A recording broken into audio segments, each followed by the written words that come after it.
I suppose the big story, folks, are around the title of this stream. People want to know what's going on with Gini Wijnaldum, and people want to know what may be going on with Fabinho. So let's start with the latter first. Fabinho, it looks like his contract with the club runs until 2023, if my memory's correct, and he currently earns in and around 100 grand a week. Liverpool want to tie him down and secure him on a new deal, and obviously give him a pay rise that he so thoroughly deserves, and I'm all for it. Give the man a new contract.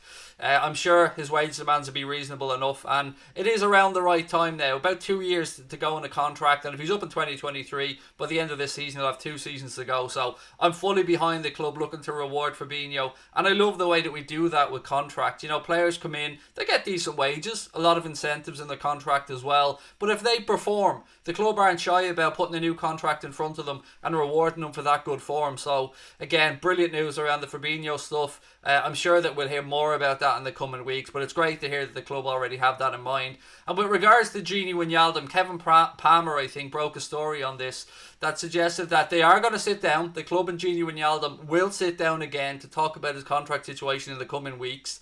It's looking like a 3-year deal could be potentially on the table, but it seems like the sticking point actually might be around the finances of the deal. At least that's what's being reported. Now, I can't imagine that Gini Wijnaldum will throw a number at the club that isn't reasonable. He'll have a rough idea of what the top earners of the club earn. The Mohamed Salahs, Sadio Mane's, Firmino's, Van Dijk's.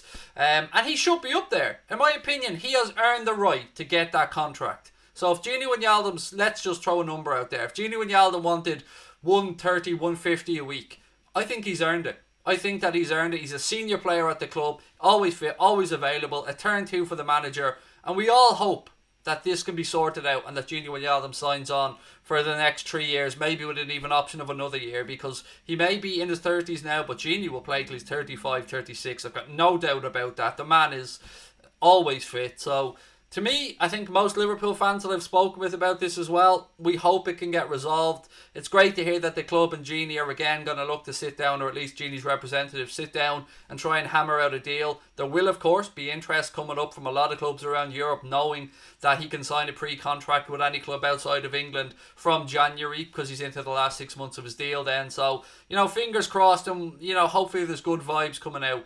You get the impression that Gini wants to stay. At least I get the impression from when I hear him speak and watch him that he's not somebody that's at all unhappy. He looks at home at Liverpool.